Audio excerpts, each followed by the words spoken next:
say that, but for a little listeners' warning, as you listen to this podcast, if we seem a little bit out of breath, it might be because of the game that we have just watched. I don't think we can not talk about that just briefly or just react to it. Croatia, Spain. So you got an idea now exactly when we recorded this episode, but we literally just watched probably the best game of the tournament, I would say. Easily. I think so. In recent times as well, not just the tournament. I think in years, that's one of the best games. Yeah. Especially for Spain, who has been, people said, a bit boring, a bit too possession-based, and they've just slapped 5 goals into Croatia. And they slapped 5 goals in the last game. First ever team to score 5 goals in 2 consecutive games in the European Championships. Honestly, I haven't been doing any research before the podcast. But like, does it count? Like, obviously they've done it in consecutive games, but they did put the extra 2 in extra time. It's still great achievement, but is it a record? If it was like 2 consecutive, like 90-minute games. All right, it's fine. They only scored 8 goals in 2 90 minutes. That's not to take away from Croatia, though. Mind they did well to come back in that, in that injury time. It always happens, man. I checked on that game late. I checked on that game like at the start of extra time, and every time I go, I won't watch that one. It'd be a snooze fest. 3-3 going into extra time. Fuck's sake. Yeah, I didn't watch most of the game. I just finished work and then went in, and I was like, oh, it's 3-1, is it? Oh, it's 3-2. I could hear it in the background. I came into the room and then it was 3-0, and I was like, I missed another fucking good game. Yeah, it always happens. Yeah. You feel a bit sorry for them because to be fair to Croatia, they were 3-1 down, weren't they? Near to did they get their second goal in like the 70th minute or 80th minute? Yeah, I mean, I think it's one of those. An extra time. That's pretty decent. Yeah. No, they obviously done well to bring it back 2 goals in the last 5 minutes. They were given that goal from Spain. Yeah. Well, so a bit of luck. And Croatia have looked very, very poor, and then obviously beat Scotland, and then did real well today. They're just like one of those teams where I was like, I don't know if I even want Croatia to still be in the tournament though, because it's just like you don't know what you're gonna get, and like I still think the Spain team is definitely nowhere near as good as Spain teams before. I heard them say earlier, the commentator, first time Spain's got past the knockout stage in the Euros since they won it 9 years ago. They won it, yeah. That's crazy, isn't it? That shows the decline of Spain, really, doesn't it? Yeah, after they won, did they do a Euros World Cup and then Euros again? And then after that, they had a battering off Netherlands, didn't they? Like with the Van Persie. Well, then they didn't even get through the group. It's been crap since then. I don't think they even got through the group in 2014. Since they last won it, they've been pretty poor. Like, so this is like the best they've been really for a while. Definitely, but they've had some weird things going on with the management. I only read it the other day. Obviously, Enrique took some time away because his daughter sadly passed away. So then one of his best mates or close friends, assistant manager, took over, and then took over interim, and they did really well. Like won maybe 5 or 7 games on the bounce. I'm sorry if the stats are off, but they were doing well. Enrique's come back and is like, oh yeah, he's going to take it back over, and apparently like his really good friend started being like, I didn't want to give up the job. So then he left, and Enrique ended up sacking him, so he couldn't trust him as a friend or as a coach anymore. And then Enrique lost a load of games before the tournament. So it's been a bit friend. Yeah, and a good friend. Yeah, but yeah, emotional roller coaster. Then the first 2 games, I don't think they scored either, or they maybe scored 1. So they've not been looking good. But now there's always drama, though, isn't there? Remember when the Spanish manager left just before tournament to go Real Madrid? Remember that old palaver, but I think that was last World Cup. Well, that's pretty much like because they knew he was going to go after the tournament. Then he announced that he was joining Real Madrid like the 2 days before the tournament, but he's still going to coach Spain. And the Spanish FA were like, no, you're not. Got rid of him and put like Fernando Herrero, who used to play for Bolton, as the manager. And then I think they might not even got through the groups for that, or they might have just like got to the last 16. But anyway, Spain playing the winner of France, Switzerland. And I don't want to look too far ahead, but the winner of Belgium, Italy, which is a naughty game, potentially playing the winner of France, Spain in the semi. Yeah. It's brilliant. It's looking saucy. You're getting to the business time. Bit of spontaneous talk there about some of the other teams doing well, but I mean we got to talk about I'm going to sit here and just with my popcorn and let you guys digest this. Wales versus Denmark last Saturday. I gotta be honest, right? I don't think you can go into that in that much detail. We were just fucking awful. It was poor game across the board. That's the worst we played for ages. In a nutshell, right? We were all over them the first 15 minutes. They moved Christensen into midfield and it was game over. They just shut us down. We had no shape. We couldn't even get a pass off. They had the ball and they did what they needed to do. Yeah. That's it. You couldn't work down midfield whatsoever, could we? It was just I mean, our midfield was non-existent. No, not even in the tournament, but that was the worst Welsh performance I've seen in years. Years, 100%. Right?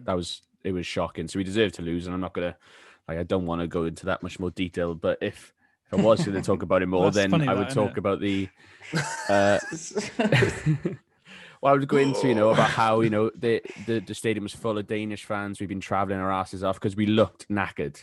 Don't roll your eyes. Don't you fucking roll your eyes. If you watch it back, bro, we look absolutely knackered.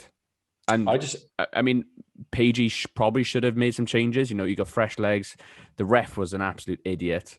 Anyway, he was awful. And that clip of Joe Roden, at the end, it was stoppage time, and he went up to I think Joe Roden got a card or something, but then he mouthed him. He was like, "You've been fucking terrible."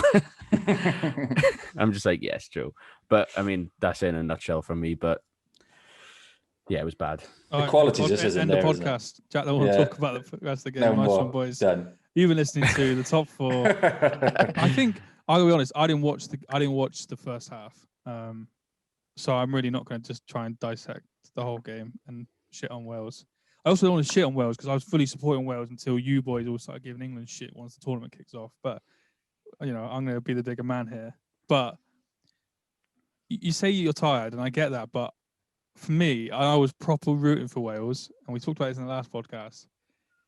He didn't even obviously play well against Turkey, but who didn't play well against Turkey?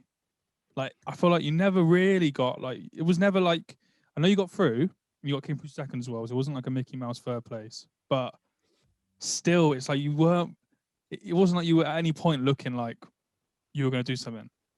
And I say that I'm not trying to say that. I'm not trying to stir shit up. I'm just being no, what's your view? And I was saying that in the chat. Remember we were talking, how Jack and Dave were saying, easy. People overrated Denmark. And I was like, no, people you guys overrating Wales. We beat Turkey. Well, we made a bit of a meal of it, but it's been so poor. The quality, not the players. Joe Allen in midfield. He's done. He's been playing championship. Rondon, where the fuck his name is. He's shit, mate. He's shit. He's fucking terrible. He's so. I think that's a bit harsh. I think that's. He only lives on the road. He's going to give you a fucking eye, then you carry. Our other centre half is the problem. Our other centre half is the problem. If you watch the highlights, right, Joe Woden, he's the best defender we've got, right? And towards the future, the next major tournaments, he's going to be a key player. Chris Mepham should be nowhere near the starting 11, not even in the squad. He may be the best defender we got, but he's still shit compared to on the quality. I think that's harsh. The quality compared to other teams. And like I was saying, without Bale, Ramsey, who were just... who was shit? 5 minutes? Nico Williams. He was shit. Yeah. He came on and he gave away a goal. Name me one Joe Roden mistake that cost us a goal. He's class. Thank you. Nico Williams was awful. Joe Roden was trying to carry the whole... Ben Davis was non-existent. He was in, what's his name's pocket, right? Joe Roden was trying to carry our whole defense. So that's why people are singling him out, because he's trying to be all over the pitch, but then just the blame goes straight to him because he's the one that's getting involved in everything. Nico Williams, man, he gifted that goal. Yeah. I mean, what are you going to do? Do you know what I mean? Yeah. It's awful. The first 50 minutes was good, but it's been like that for most games. We've started quite well, and I think that's maybe really energetic, having a few shots, having a crack, and then. Yeah, but this is the thing. Denmark changed their shape. They moved Christian into midfield, and we didn't react. Yeah. The next 15 minutes, we didn't have any of the ball, and Page was a carry on, boys. And like you said, expect to happen. Team looking tired. You could say that for most teams, and most fans will say it if they have a poor game. But when the team is tired, who you taking off and bringing back on, the depth just isn't there. It really isn't there. Bale's on his way out. I know he's going to play most games until the end of the minute as well. But if he does get a bit tired and he's looking he's not really being having that much of impact, who are you going to bring on? There's literally no one on the bench that can. I'll admit when it. Teams are tired, I was gonna say when teams are tired though, do you mean like sometimes that's what they need, like a crowd boost and things like that? Having no crowd existence, I know it's not a massive deal, but I think a crowd can make a big fucking difference to a team. I think that's sort of spark that energy, right? But I think we put too much pressure on Bale and Ramsey. If them two don't turn up, we need the players to do their job, and that's what just like Bale and Ramsey. Bale had a couple of tries, Ramsey was nowhere near. He was like the same game, our first game. Just absolutely nowhere to be seen. And then we've got everyone else not doing what they're supposed to do. And as well, then with everything else surrounding it, how much we travelled, no fans, I think we'd be mistreated massively. It was just a recipe for disaster. And I'm not toning down Denmark's thing at all, but they played our worst Wales team that day. I think any other day, start the tournament, if we were at home, it'd be a different outcome, but everything was in Denmark's favour, I think. So first goal was a banger as well, to be fair. First goal was meant, yeah. By Denmark, that kind of absolutely smashed it. It was nothing. Yeah, again, that was just a nice goal, wasn't it? It's like the defence couldn't have done anything. Looking at it now, obviously, speculation on Bale, Ramsey coming to the end. Joe Allen, I don't know why. I don't know. I said he was shit in the first game. I really just don't know how he's still playing for you guys. So you had a lot of players under 25. I think the majority of your squad, maybe, I don't know the number, maybe 12, 13 players, maybe were under 25. Quite a few of them, yeah. You hadn't qualified for a major tournament until the 2016 Euros for like years.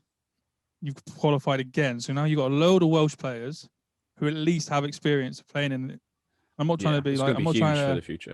I'm not taking the piss. Like, that has not been the case for a lot of Welsh players in the past 20 years. But now these have all got their experience of the tournament. So as Welsh fans, do you feel confident on qualifying for Qatar? I don't see why not. Yeah. Why shouldn't we be confident? How many games don't even know how many games we got to win to qualify now. Probably sure it's 2. I was going to say it's not that many, is it? And we got quite a few games to play. Because I will say, I'm not going to jump. Ideally, we should be doing it. I'm not going to jump on the whole audience attendance thing because I feel like that will be a long episode if I say with that excuse. But the Robert Page easy having excuse, 3 Wembley games, though, isn't it? But the Robert Page excuse is so salty. Is a very valid excuse, and with the whole gigs thing as well, changing your manager just before a tournament cannot be good at all. Yeah, so realistically now, Robert Page is probably going to leave. I imagine. He should leave. Giggs is not going to be the manager. Who do you guys see being the next? Do you know what? I'd have Chris Coleman back. I think that is maybe the only way you can go. Stronger. That would be class. I think that would be. Is he a free agent at the moment? Because he went to China. His last job was in China. Yeah. I think if you need he left that last year, I think. Get the fucking spirit back. Yeah. That would be inspirational. The success of 2016, that's what everyone will see, and I think it'll be massive for next year. But yeah, I'd have Chris Coleman if I had to pick someone. Gareth Bale, player manager. And do we think that's the end for Bale? Is that the end for Bale? I think it might be. No, you're not. He's got another season. He's got another season left on his contract. Do you mean club? No, I mean. What do you mean, just in general for country? For I don't know. If we qualify for World Cup, he'll 100% do World Cup because he's never done it. Yeah, you'll definitely do the World Cup. Why wouldn't you? And like, even if you're like fucking 40 years old, you still do it. Just got some mad golf courses in Qatar as well. Yeah, I bet they have. Yeah. Just a quick one on Bale. Do you think he is just obviously his age is not on the best side, but do you think he is really on that much of a decline, or do you think he's not that fit? He hasn't played that much because there is talk about him going back to Real Madrid.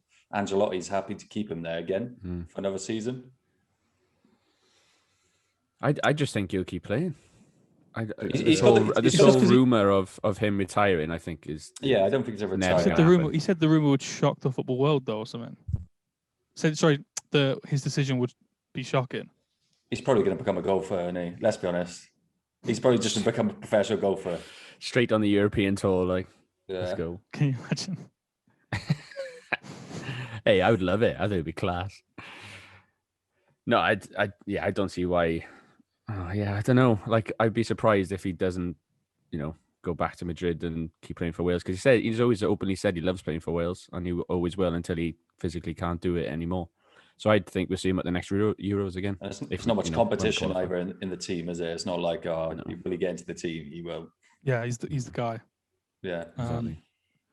So it's a shame, but I'm gonna leave it there. I don't want to talk too much about Wales, just because I know you guys are still hurting, and also I think if I'm, is it that obvious? Well, I know it's not gonna happen. I know no matter how nice I am to you guys, I'm gonna get fucking ripped depending on what happens in England-Germany game. But I'm thinking if I don't push you guys too much, you won't push me too much to the next recording. When Germany dick us 4-1 or something. The last thing on Wales, though, did you see that thing that the Dutch press put out yesterday when they got eliminated? Yeah. Czech? Yeah. What's the quote? It was translated from VARguably International. Translated, it says, eliminated in the quarterfinals, just like the hobby kickers from Wales. That is the state of the current orange, just as bad as Wales, and that's not even a real country. No way did they say that. Fuck off. Did he really? Did Tez write that? Has he got a new job? Don't joke about that.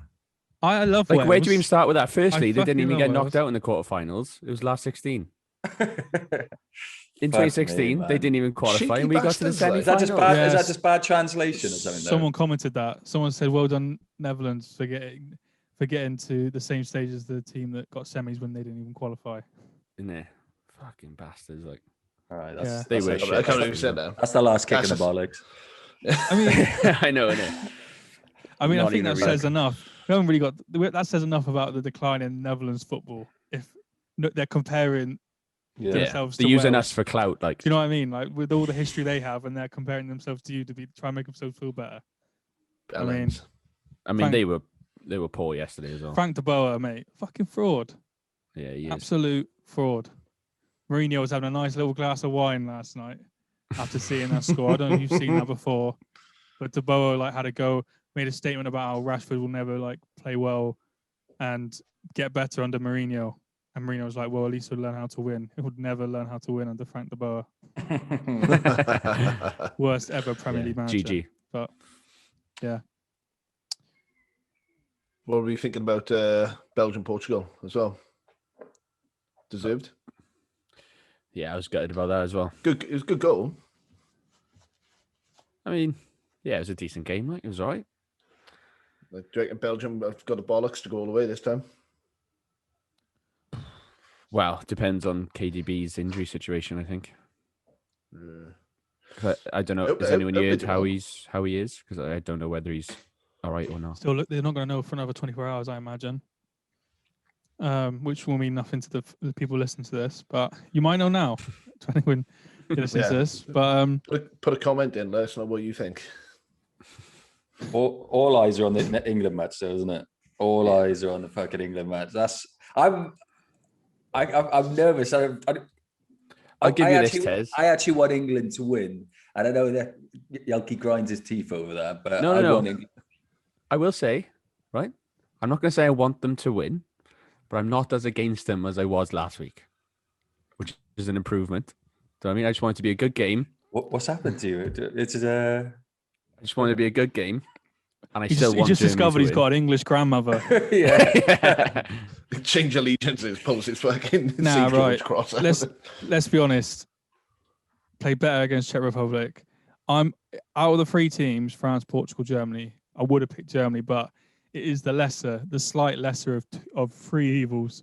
Yeah, if you told me at the beginning of the tournament 3 teams I don't want to play, it would have been those 3. They're not as good as they used to be, Germany, that's for sure, but still dangerous. That Portugal game kind of lingers in your mind. That you get a bit of confidence. You go, they did put a hell of a performance in. Then they drew to Hungary, you know. Yeah, but so nearly lost. Like, they were nearly so did France. France drew to Hungary as well. That's the thing. Hungary might just be able to set up nicely. Yeah, they did well in that group, to be fair. But if Hungary can do that, I'm confident that England can. The thing is with internationals, I don't think you can go on like who beat who. Like, it really is down to the day. I know it's cliche to say, but international and knockout football, like, you can't compare them to the other games, I don't think. Hummels has got no speed in him, has he? And if anyone can catch him sort of, up again with his back to goal, or running back towards goal, I should even say, they're going to have a good time. Like Sterling, Rashford, anyone with a little bit about them. I mean, if you look at this German compared to the English team, I actually think if you try to pick your best 11 out of both the squads, genuinely, I think if you're not being biased, there's a more even split than what there has been for the last few years in terms of how many German players will be in there compared to English. If you did like a France-England squad, it's going to be all France, basically. So defensively, I don't think Germany are as good as they have been. And I think their attackers are good. I think the issue is the midfield. I think their midfield is much stacked, superior to ours. That's the only part that obviously Neuer's great in goal as well, but he's done a few. He's not as good as he used to be, but still he's a top player. So I think the midfield is where we have to make sure we don't get overrun, which is what I'm worried about. Because and Josh Kimmich. Yeah, that's the two players where I'm like, do you know what? They are a serious upgrade. Phillips has been amazing. I like Rice a lot, but they're a serious upgrade to our players. Other parts of the pitch, I'm a bit like, we're defensively, we look really good. Attack, I think their attack isn't on it. Do you know what I mean? Serge Gnabry, I know he's done well the last few years, but I also know where he's been. I mean, he's been on West Brom and done nothing. He's been at Arsenal, done nothing. He's been good for Bayern, but I still don't. He's done nothing. He's going to score 2 goals now, and I'm going to you're going to put this up on the fucking social. Yeah, literally, I can see that happening. I'm putting a tenner on him scoring now. I've first said that, but yeah, it'd be interesting. I think the most interesting thing is just Southgate's done completely different formation every time, different teams. What he does for this game, I mean, I really think he's going to go 5 at the back, because Germany play with wing backs as well, and wing backs going to be big, isn't it? I think that I'm not against it, because I think Kyle Walker, John Stones, and Maguire are three of our best players. Forget defensively, I think they're 3 of our best players. So I think if you can get them all playing defense, I'm not against it. And then you got Shaw, and probably I would go Trippier or James on the right back. And then it's the attack where it's just it's anyone's guess, literally anyone's guess. That's Sancho. If you assume he's going to play Rice and Phillips, which I think everyone sort of thinks he will, so he's going to play basically 7 at one point, holding back 3 attackers. Is Mount available now? I mean, that's another thing, which is just. And if he is, are you going to play him? They reckon Southgate is very, very open. He originally completely ruled it out last week, but now he thinks he can play him, and that worries me. It worries me. Is he going to be fit enough though? That's the problem. If he's been isolating, he hasn't been able to train. No, you can train, just not on your own. Yeah, you'd have to fuck Fitness off. is not a problem. Fitness is not the problem, but it's the tactical stuff. I think you were playing Germany in the last 16 of the Euros. You want a week to focus on all the tactics, working in your groups, working in your work. I know they played together before, but I don't know. I wouldn't play him out. I think that's a massive risk. And I think if we lose or we don't look good attacking, that will come back massive. I would like to see Mount, and I would go Grealish, Sancho, and Kane against Germany. You've got to start Sancho. Mount Grealish, Sancho, and Kane. So then, he's not going to start. How many defenders are you playing? Yeah, but Sancho is used to playing against those German defenders. It's someone that you want really in your team. I'm interested. He literally plays in their country. Do you know what I mean? Oh yeah, I mean, I just think he knows he doesn't like Sancho. But if you're playing those 4, then you play still 5 defenders and 1 less centre midfielder. Yeah, I'd go 5 at the back, and then I'd put. That's the thing. I would love to do that, but I think he's still going to play Rice. I'd hate to say it, but I'd drop Rice over Rice and Phillips. I would as well. Phillips, I thought Phillips had been right off the boil since the first game. Yeah, I know there was a lot of hype around him, but the first game he was class, wasn't he, against Croatia? And then we found out, all right, Croatia are just not as good as what they were before. Has he been that good? You've been watching the England games a bit more in depth for me. He's not been on the hype. He's not been on the hype, but he was. No, in the first and game, I think Phillips is a better player and has more in his locker. But then again, I think Rice is more of a grey man. He's an unsung hero. I think he does a lot more than people. No, I'm talking about Phillips. Sorry, Phillips is. Yeah. I'm just saying comparing them both. Okay, so I think you'd get a better control out of Phillips. Like attacking. I think wise, I would play think he's Phillips. much better. I would personally play the 5 at the back. I just said play Phillips in the middle, Grealish in front, and then Kane in the middle. I can't drop Sterling. And then he scored the 2 only goals, isn't it? To be fair. And then surprisingly, I'll go for Saka, but just because he played so well, he played so well last game. I'll happily say I didn't think he'd be in the squad. I'm still disappointed for Jesse Lingard, but Saka for me played so well last game. I think you'd have to play him, and also I just know there's no way Sancho starts. Because he just, you know what I mean? Like Southgate, he would have already just made it. You know what I mean? I think the United thing's obviously that might have had a massive thing on it. Been watching the YouTube videos today. Fucking Sancho's in more minutes of that than he is than he's played fucking football. He's all over the fucking YouTube England in the last couple of weeks, but he's not been. Maybe he's hired as when he put in the squad for content creation. I don't know. Fucking, he just hasn't featured at all. But yeah, it's weird. Yeah, he should be playing more, shouldn't he? Definitely. Yeah, he had a great season. Yeah, and all the press are like, "Why is Bellingham? Bellingham's another one, but he won't start Bellingham." But another one, the German press have been saying, "Why are those two not playing?" I think for Bellingham is good again, like because he's quite young. It's good for him to get the experience in now, because when it does come to the next major tournament, he's going to be like, he starts the World Cup. He'll be next year. Yeah, he starts in the World Cup, and he's an extra year older. He's had the experience of going to like. I can't see Henderson go into the World Cup. I know you're a Liverpool fan, but I just can't see Henderson going unless he stays fit the whole time. I think if he carries on with these injuries, I think Bellingham probably takes his place. And I know they're both in the squad now, but I think Bellingham becomes like our main fucking midfielder. I think that's why Hendo's here at the moment, to be honest, because they took him for the experience as well. Yeah. He's done these tournaments for years. You know, he's won big trophies with Liverpool as well. So it's like they need him there, don't they? Just for that, like a little bit of experience, put his arm around the younger players and drag them through. And I think they all respect him as well, obviously, because of what he's done. I can already tell it's going to go extra time, probably 1-1 England, Germany. It's going to go pens, mate, I'm telling you. It's going to go pens. Tears his ass. And what, you think it's going to be... So what, you think pens to Germany, is it? I don't know. But actually, took it on my mouth. I said we should wrap up on predictions, and I was going to say England out on penalties. I don't know if they... I don't know. But I'm going to film your reaction to the pens. And we'll chuck it on check on Insta page. Check out live stream on the YouTube tomorrow. Do an Insta live also. Yeah, we'll do an Insta live tomorrow. Yeah. I'm saying England out on penalties. I think 2-1 England. You don't though, do you? You don't. 2-1. I think it's coming. It's not. It's coming. It's coming semi home. To be fair, I'm going to say England. I think they'll win. Okay. Well, yeah, I think they will. I think it'll be another like boring shit game. It'll be like 1-0 to England, I reckon.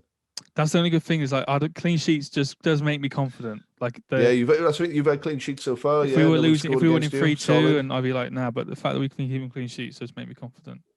But yeah,